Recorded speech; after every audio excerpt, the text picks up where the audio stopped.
Χαίρετε, ονομάζομαι Χρήστος Σαραντίδης και είμαι προπτυχιακός φοιτητής του τμήματος Πληροφορικής του Ιωνίου Πανεπιστημίου. Σε αυτό το βίντεο θα σας παρουσιάσω την εκτίμηση με τίτλο Converting Centralized Trade Inference Using Yolo Algorithm. Fire Recognition All Food Client Case Studies. Και στα ελληνικά, η μετατροπή της κεντρικής συμπεριλαμβανολογίας σε περιφερειακή με τη χρήση του αλγορίθμου Yolo. Οι μελέτες περιπτώσεις αναγνώρισης δάκρυου σε εικόνες και αναγνώρισης φωτιάς σε εικόνες. Σε αυτό το σημείο, οφείλω να ευχαριστήσω ιδιαίτερα και να εκφράσω τη βαθιά μου ευγνωμοσύνη στον αποθανόντα καθηγητή Μάρκο Αυλονίτη, καθώς χωρίς την επιτροπή του ιδίου δεν θα είχαν διευκρινίσει στον τομέα τη αναγνώριση αντικειμένων σε εικόνα, καθώς και στο εργαστήριο υπολογιστική υλοποίηση του Ιωνίου Πανεπιστημίου Πληροφορική. Ξεκινάμε με την εισαγωγή. Γενικότερα, η αναγνώριση αντικειμένων σε εικόνα έχει να κάνει κατά κύριο λόγο με δύο λειτουργίες. Η μία είναι η ταξινόμηση του αντικειμένου σε ποια κλάση ανήκει και το χωρίο στην εικόνα στο οποίο βρίσκεται το κάθε αντικείμενο. Η αναγνώριση φωτιά σε εικόνες έχει να κάνει με το χαρακτηριστικό πορτοκάλι χρώμα και του δάκρυου. Ο δάκρυος είναι ένα έντομο το οποίο είναι πολύ κοντά στη μύγα την κανονική, αλλά πιο μικρό, το οποίο κάνει τεράστιες ζημιές στην ελιά. Η τοπία διαφορά είναι μια πρακτήρωση που βρίσκεται ανάμεσα στο σώμα και στο πεδίο. Συνεχίζοντας, προχωράμε και έχουμε το θεωρητικό επίπεδο, η αναγνώριση αντικειμένων σε πραγματικό χρόνο. Υπάρχουν σενάρια που η αναγνώριση φωτιάς, το οποίο είναι πολύ σημαντικό να αναγνωριστεί κατευθείαν σε πάρα πολύ μικρό διάστημα, καθώς και στην περίπτωση εξάπλωσης του δάκρυου στην γεωργία ακριβίας. Ο YOLO, ένας αλγόριθμος, έχει συνολικά 26 εκδόσεις. Κάθε μία από αυτές τις εκδόσεις έχει υποεκδόσεις nano, small, medium, large και extra large. Οι εκδόσεις nano και tiny είναι όσο προς εκεί πέρα έχουν χαμηλότερη ακρίβεια και χαμηλότερη εξεταστική ισχύ. Οι extra large και large έχουν πολύ παραπάνω ακρίβεια, είναι παραπάνω εξεταστική ισχύ.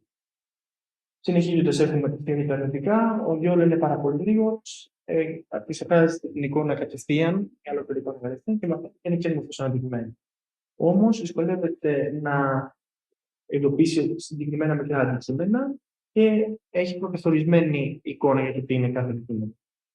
Συνεχίζοντας λοιπόν για τη μεθοδολογία, έχουμε το FAST, το οποίο FAST είναι ένα dataset, λέγεται Flame Smoke Detection Dataset. Έχει 100.000 σημάδες συνολικά.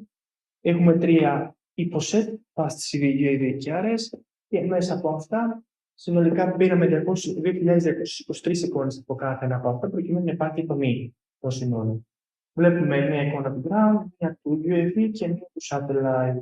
Συνεχίζοντας την πορεία, έχουμε τα εξής. Το YOLO 26 nano χρησιμοποιήθηκε για το συγκεκριμένο dataset.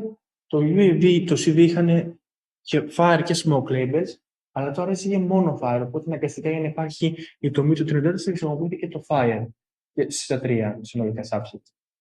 Έχουμε επίσης τις τεχνικές προεπεξεργασίες που είναι το baseline, το data augmentation με SGD optimization, το classy και ο σχεδιασμός του παραπάνω.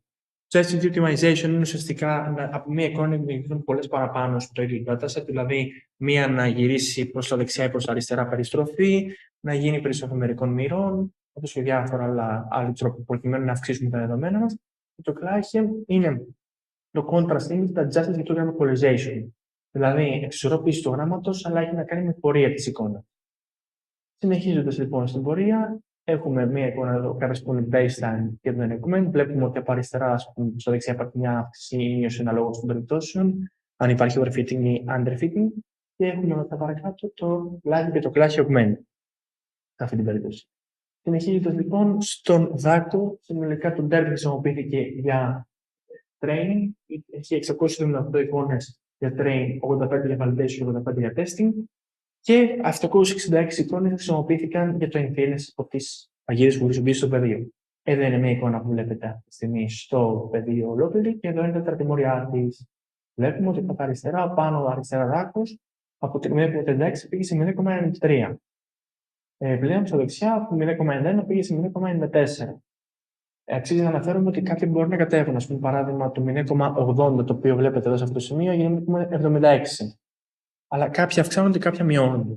Το overall όμως δεν είναι συνέχεια κατά πόσο αυξάνονται, μειώνονται και πάνω από τα τιμόρια, από πλήρεις εικόνες σε τα τιμόρια. Συνεχίζοντας λοιπόν, έχουμε την αξιολόγηση, Χρησιμοποιήθηκαν οι μετρικές precision recall F1 score και mean average precision επίσης. Και έχουμε το detection over union, το οποίο είναι ουσιαστικά το οποίο επηρεάζει άμεσα το map, την κατεξοχήν μετρική τη συναννόηση αντικειμένου σε εικόνα, το πόσο τα δύο κουτιά, το ένα είναι το ground truth και το άλλο είναι το predicted. Πόσο είναι το ένα μέσα στο άλλο, το πούμε λαϊκά, και είναι το μη τους.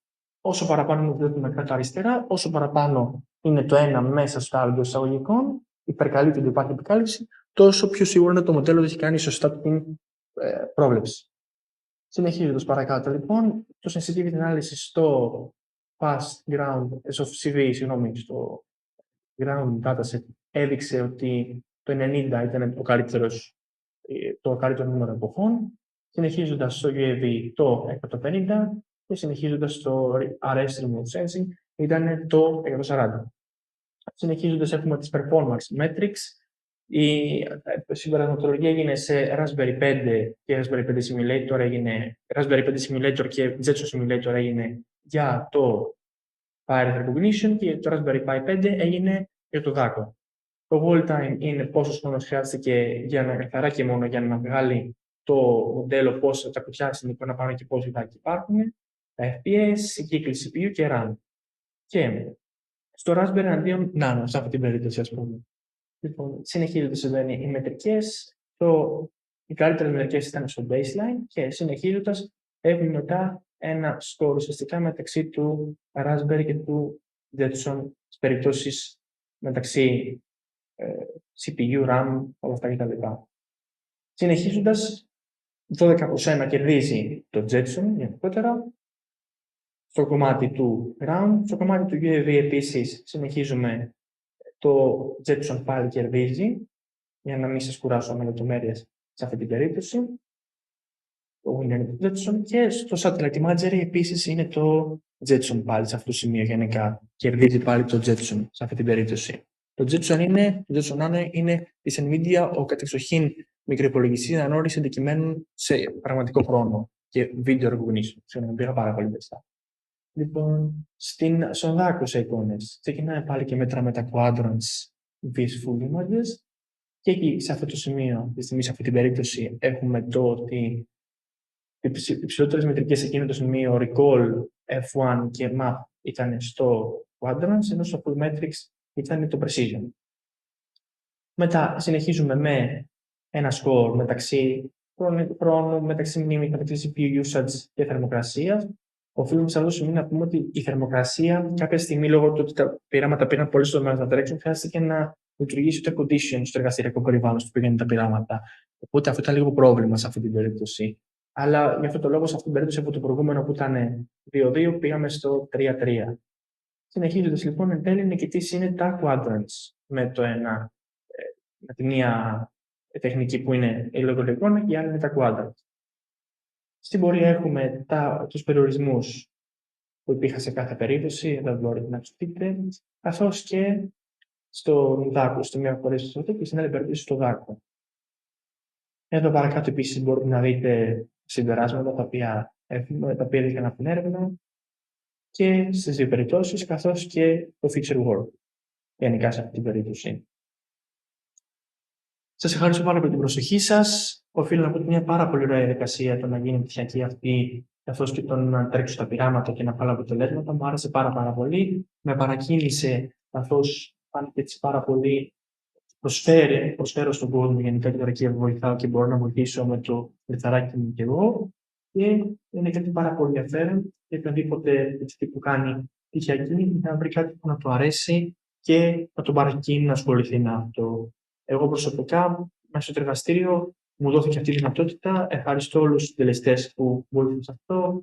Τον επίκορο καθηγητή Ιωσή Κουρενάτς, τον επιβλέπον της πτυχιακής κ. Γιάννη Καρύβη, καθηγητή Άννη Καρύβη, τον επίκορο καθηγητή Μάρια Αναγνώστου, τους οποίους χωρίς τη βοήθειά τους δεν θα μπορούσα να είχα φέρει την πτυχιακή εις πέρας. Σας ευχαριστώ πάρα πολύ και ευχαριστώ και εσάς που είδατε το βίντεο σε αυτό το σημείο εδώ. Εύχομαι ό,τι καλύτερο και οτιδήποτε θελήσετε να μου γράψετε κάτω στα σχόλια ή να μου στείλετε στο email μου. Σας ευχαριστώ πάρα πολύ.